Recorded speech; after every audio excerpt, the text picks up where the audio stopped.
Irene stepped off the transport shuttle and onto the polished marble of the royal capital's main plaza.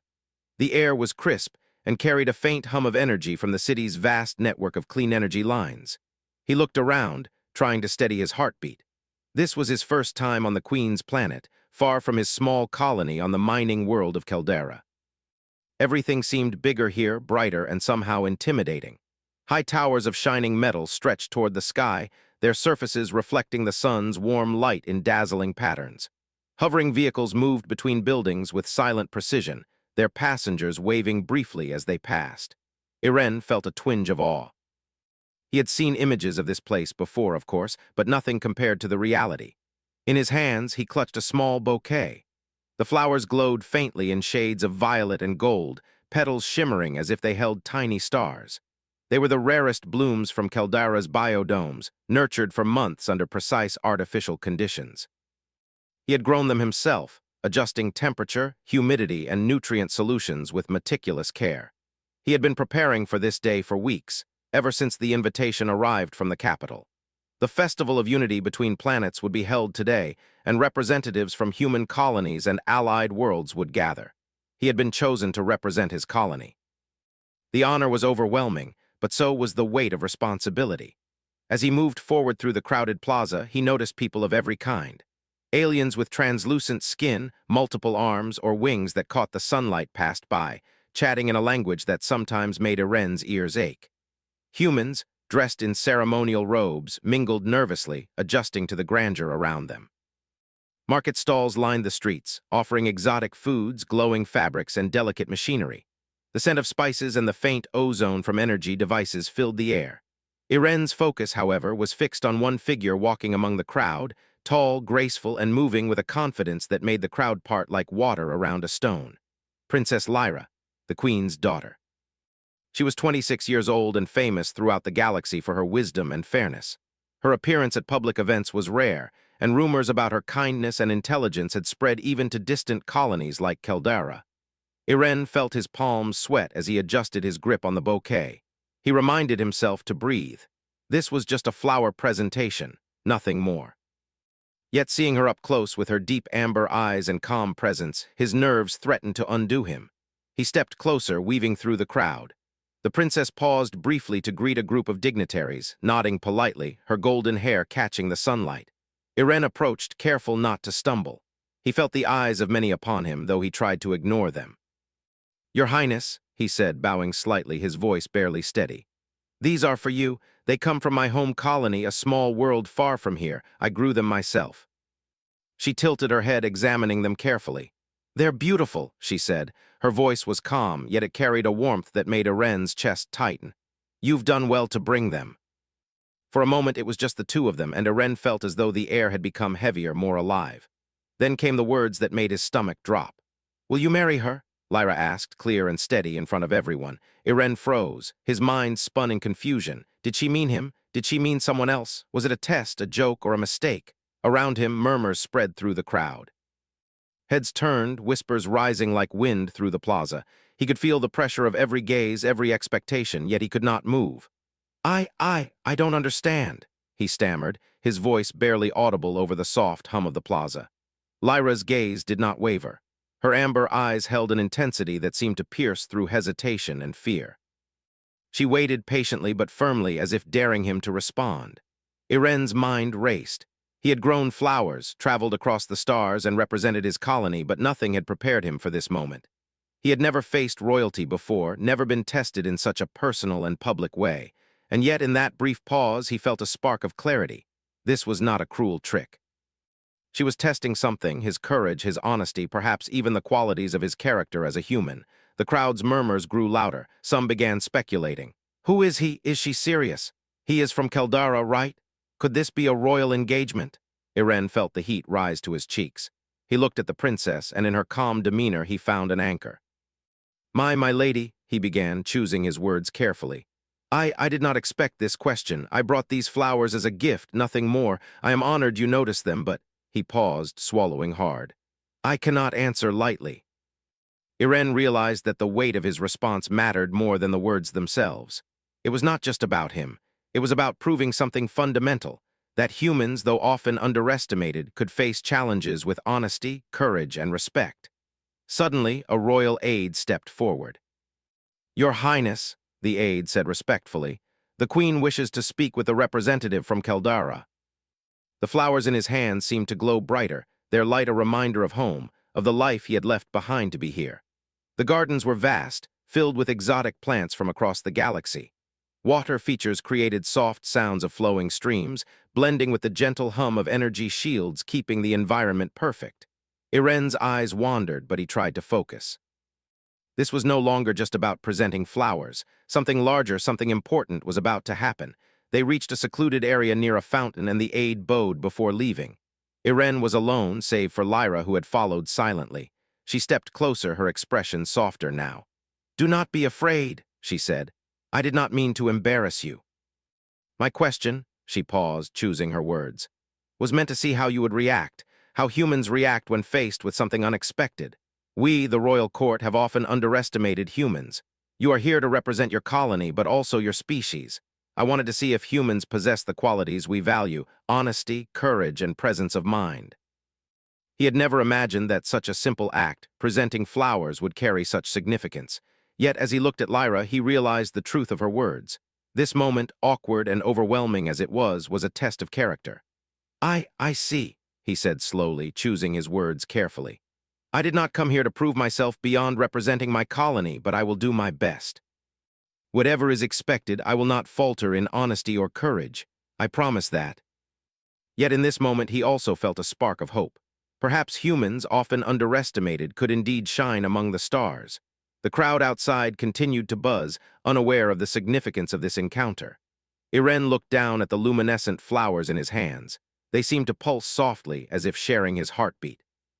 He took a deep breath, trying to calm the mix of fear and excitement that raced through him. Whatever came next, he realized, it would not just be about flowers or a festival.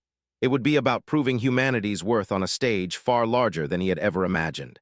And in that quiet, suspended moment, Iren understood something fundamental. Courage was not the absence of fear. It was moving forward, even when everything inside told him to freeze. Iren followed Lyra through the palace corridors, his steps echoing softly on the polished floors. The walls shimmered faintly with embedded energy panels, showing scenes of past festivals and historic achievements of the royal family. Iren's mind raced. He had expected a simple festival visit, a chance to show the flowers and maybe meet the princess.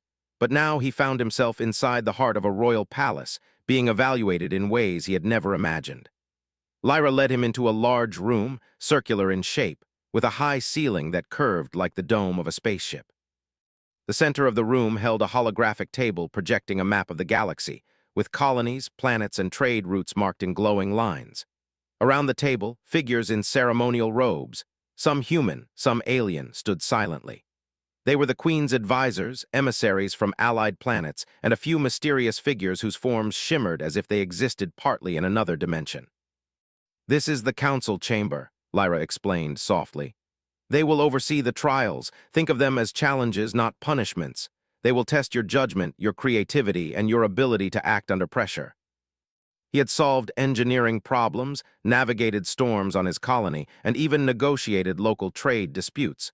But this was unlike anything he had faced. The weight of human reputation pressed on his shoulders. Every action he took here could affect how other worlds saw humanity. A figure stepped forward from the group, a tall, slender humanoid with translucent skin that reflected light like liquid crystal. "Representative of Caldara," the figure said in a voice that seemed to echo in multiple tones at once. "You are here to demonstrate your species' capabilities. Your first test is of intellect. You will negotiate a trade simulation with 3 alien civilizations, each with conflicting needs. Success requires compromise, innovation, and clear communication. Fail, and it will reflect poorly not only on you but on your colony." He had studied interstellar trade as part of his education, but simulations in a safe classroom were one thing. This was entirely different. The aliens before him were sharp, with eyes that seemed to measure his every thought. The first holographic alien appeared, a floating orb with glowing tendrils. It projected an image of its planet, scarred by environmental collapse, and demanded an immediate shipment of water purification devices. The second was a four-armed humanoid, insisting on rare metals from Caldera's mines. The third resembled a massive insect with delicate wings, needing energy cells to stabilize its colonies. Irene took a deep breath. He considered their demands, balancing his knowledge of Caldera's resources with what could realistically be shared without harming his colony. "I understand your needs," he began, voice firm but respectful. "Caldera can provide water purifiers and some energy cells immediately. Rare metals will require time to extract responsibly. I propose a phased approach, with shipments starting immediately for urgent needs and longer-term arrangements for the metals. In exchange, we request technology that helps increase crop yields on our colony and data on safe energy transfer methods." Negotiations continued, back and forth, with Irene listening carefully, suggesting compromises, and sometimes using logic and empathy to reach understanding. Slowly, the aliens nodded, agreeing to his proposals. "You have passed the first trial," the crystal-like figure said. "Your intellect and diplomacy are commendable. The next test is physical and practical." Hovering platforms moved along predetermined tracks, mechanical arms swung from the ceiling, and holographic obstacles projected across the room. "This is the obstacle chamber," Lyra explained. "You must retrieve a data core from the far side of the room and return it here. The path is filled with hazards. Observers will evaluate your problem-solving and adaptability under pressure." He began carefully, timing his movements to avoid the swinging arms, using floating panels as stepping points. When a platform began to tilt dangerously, he quickly adjusted by redistributing his weight and using a nearby energy conduit as support. A barrier of glowing energy appeared, but he noticed a pattern in its oscillation. With precise timing, he leapt through it, landing safely on the next platform. The council watched silently, but Irene could sense their attention. He moved with purpose, using logic and observation, but also relying on instinct honed through years of hands-on experience. Finally, he reached the data core, a small orb of concentrated energy, and carefully carried it back. As he placed it on the pedestal, a series of lights illuminated the chamber, signaling success. Lyra's eyes sparkled with approval. "Well done," she said. "You have shown adaptability and courage, but the final trial is moral. It tests your empathy and judgment." It could require decisions with no clear right answer. Lyra led him to a holographic projection of two communities in crisis. One village faced imminent flooding, while another was under threat from an energy shortage that would cause crops to fail. Resources were limited. He had to decide which village received immediate help and which had to wait. Irene studied the projections carefully, considering all possibilities. He realized that the true test was not simply picking one over the other, but finding a solution that minimized harm and maximized benefit.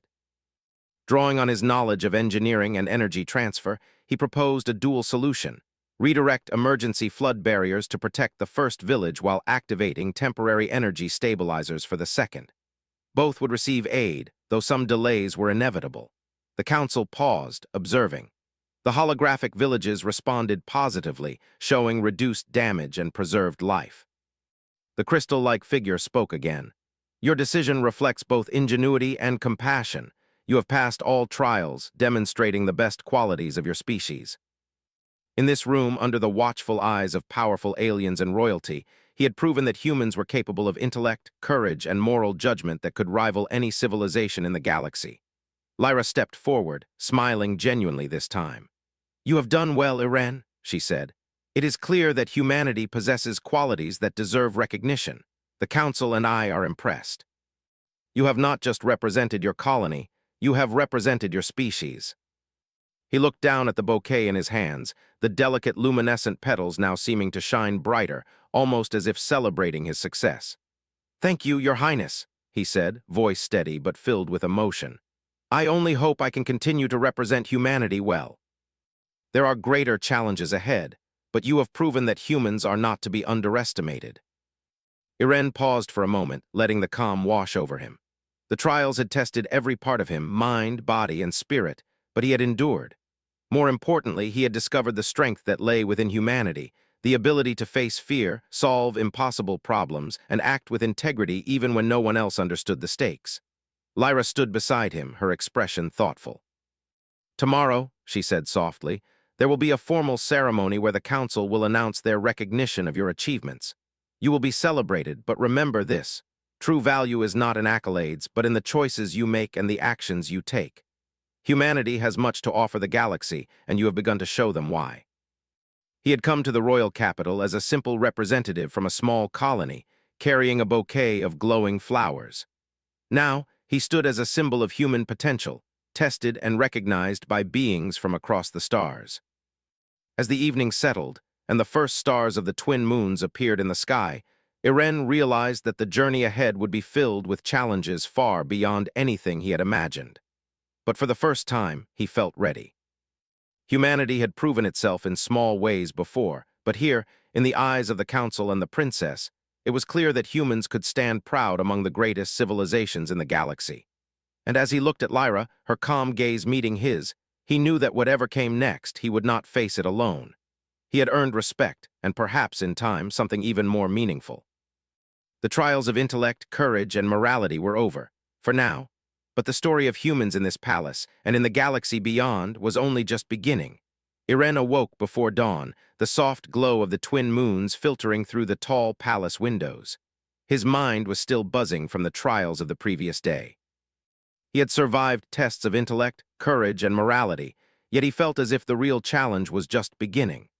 The recognition from the council was only the beginning.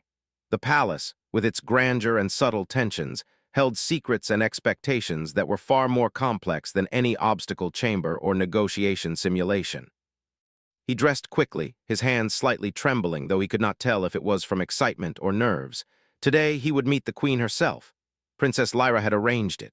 Irene had only caught glimpses of her mother from a distance, a regal figure commanding respect without saying a word. Now he would stand before her, representing not just his colony, but all of humanity.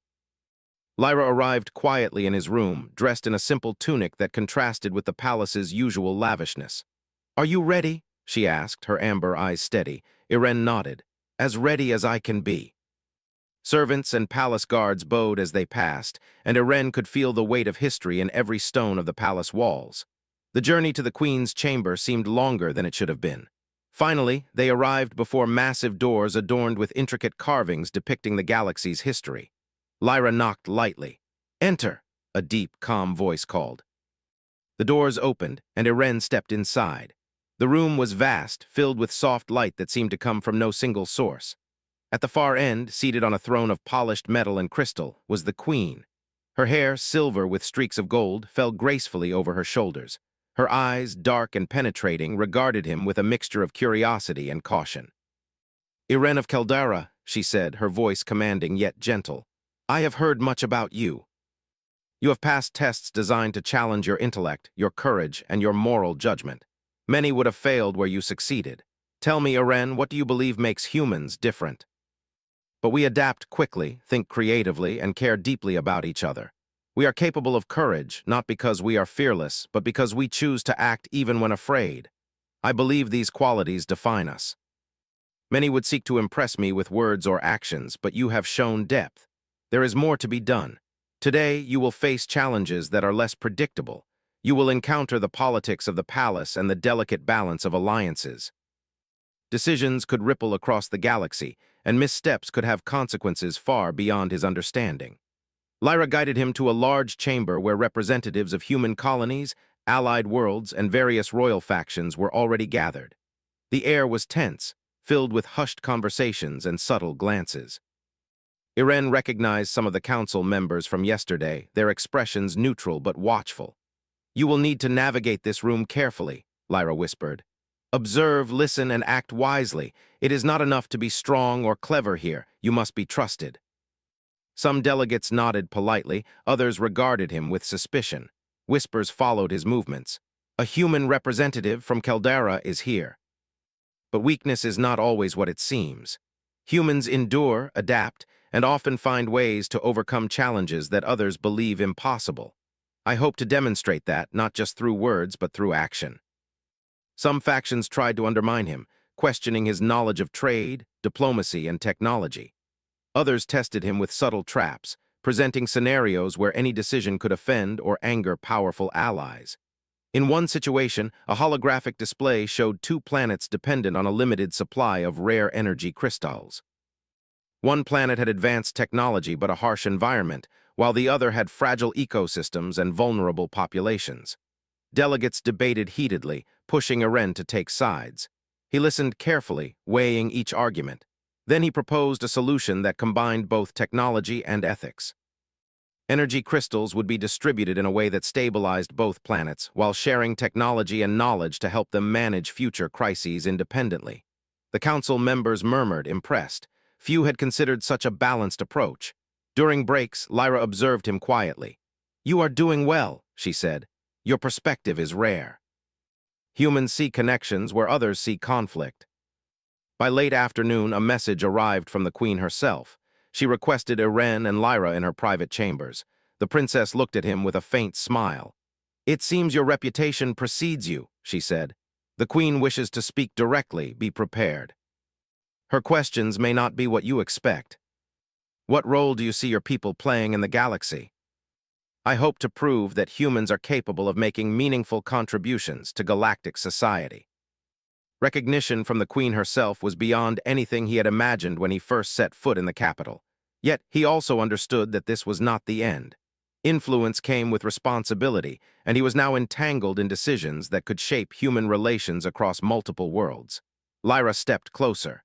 "There is one more matter," she said quietly. "The Council has discussed your performance, and there is interest in formalizing your position as an advisor and representative of humanity. This comes with privileges but also expectations. Are you willing to accept such a role?"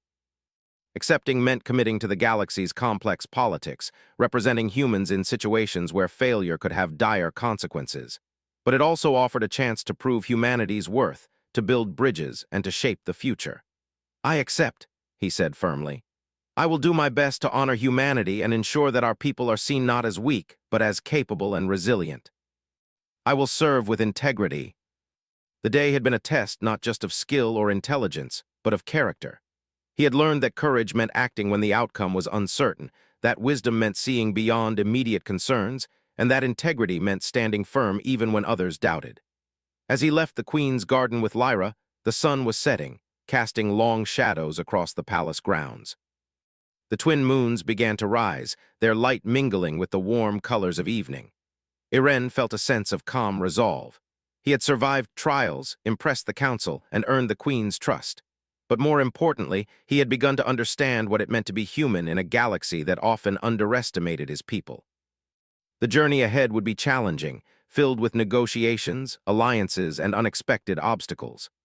But for the first time, Eren felt that humanity's potential was recognized, not just by other humans, but by powerful civilizations across the stars. And as he glanced at Lyra, standing beside him with a quiet, approving gaze, he realized that the connection they had begun the first day, over a simple bouquet of glowing flowers, had grown into something deeper. It was a bond not just of respect, but of shared vision. Together, they could navigate the complexities of the galaxy, proving that humans were capable of greatness, and that even small colonies like Caldera could make a difference. The stars above shimmered, distant and bright, and Eren felt ready to step forward, fully aware of the responsibilities ahead. Humanity had begun to shine, and he would carry that light into every challenge, every council, and every choice that lay before him. The morning sun had not yet touched the palace grounds when Eren was called to the council chambers again. He felt a mixture of anticipation and unease. The previous days had been tests of intellect, courage, and diplomacy, but today felt different. A subtle tension hung in the air, and the palace staff moved with unusual urgency. Something was brewing beyond ordinary ceremonies or celebrations. Lyra arrived to escort him, her expression unreadable. "There are rumors of unrest in nearby sectors," she said quietly as they walked. "Some factions do not trust humans, and they have begun questioning your role here. Today you may face both diplomacy and subtle hostility. Pay attention to every detail." The council chambers were larger than he remembered, a circular room with holographic displays floating above a central dais. Delegates from allied planets, influential nobles, and representatives of Caldera were seated. The air was thick with quiet conversation, punctuated by careful glances and whispers. As Eren entered, a humanoid delegate with smooth, metallic blue skin and sharp eyes rose. "I am Valrek of Talion," the figure said. "Your presence here is unexpected. Why should humans be trusted with responsibility among such esteemed civilizations?"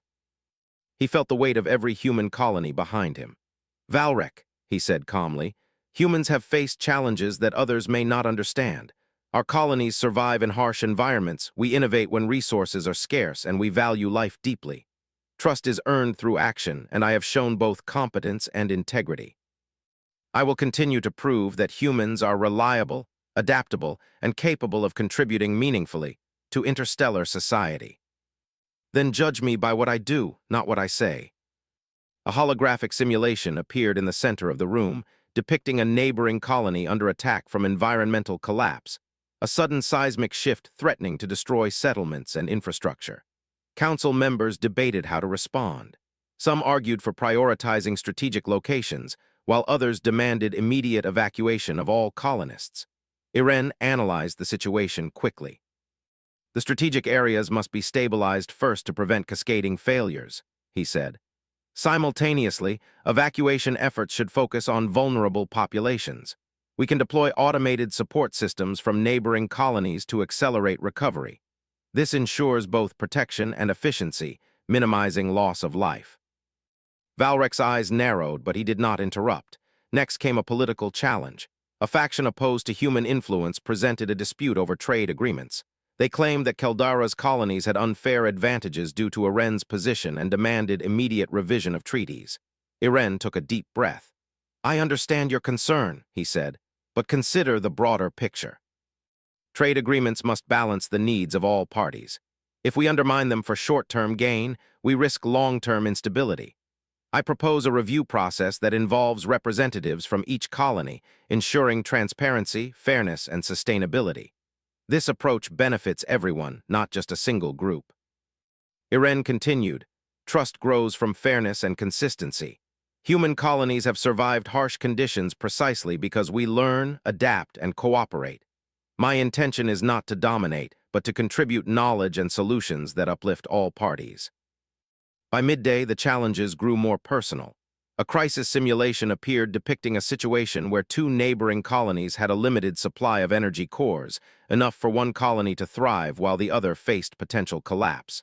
The council asked Irene to make a recommendation.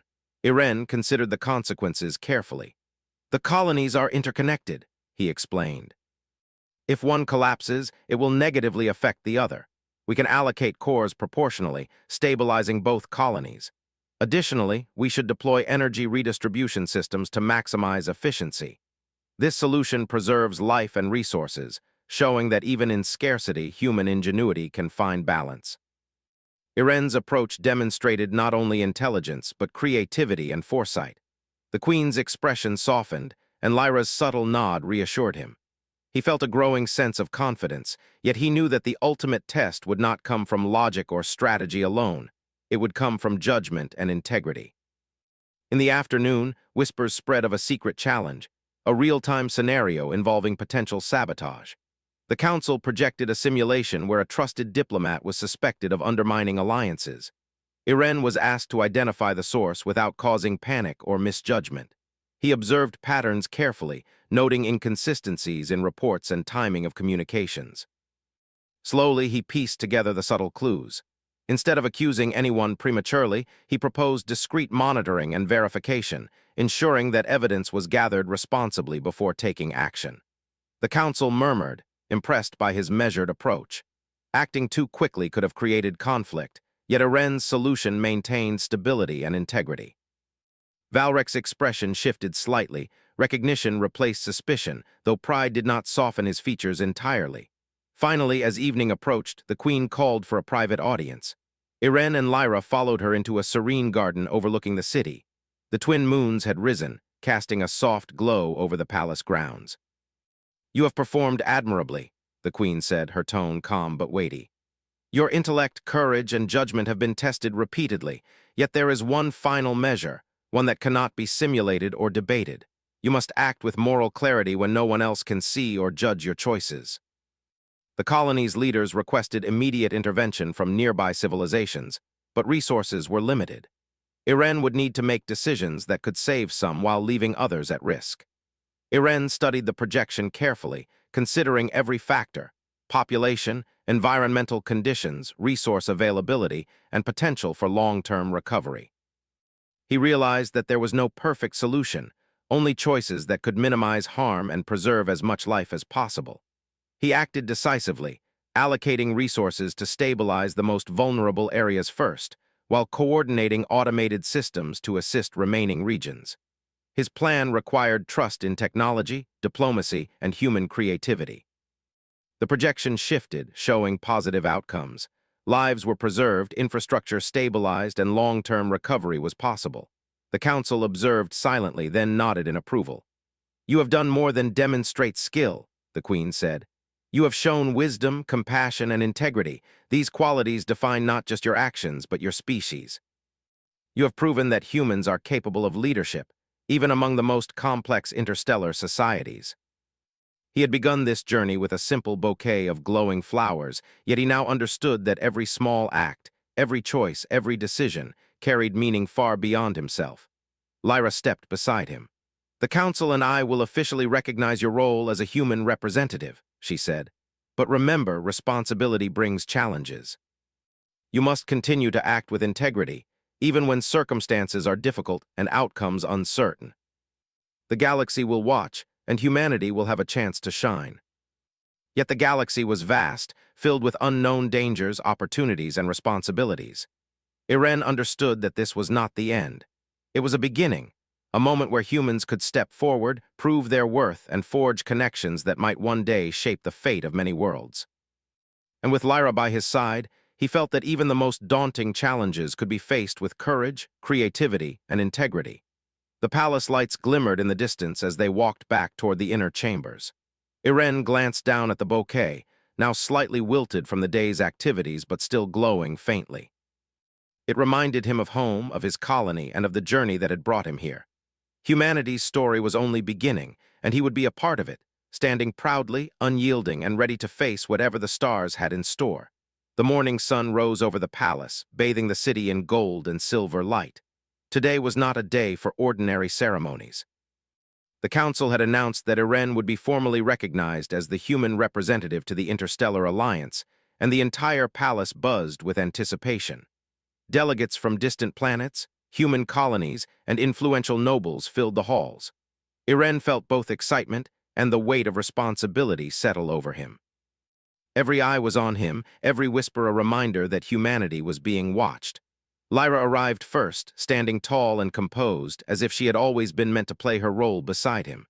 "Today is important," she said quietly, "not just for you, but for everyone you represent. Remember, courage and honesty will guide you more than fear or pride." The procession into the main chamber was unlike anything he had ever experienced. Aisles of delegates lined the path, their expressions ranging from curiosity to guarded approval. Holographic banners displayed human colonies and other civilizations working together, a visual testament to the potential of unity and cooperation.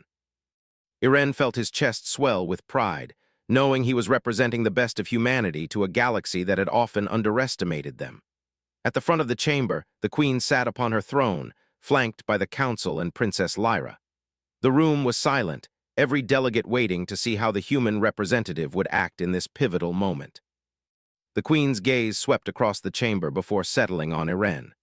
"Irene of Caldara," she said, her voice carrying calm authority, "you have passed tests of intellect, courage, and morality. You have faced skepticism, political pressure, and challenges that would have overwhelmed many.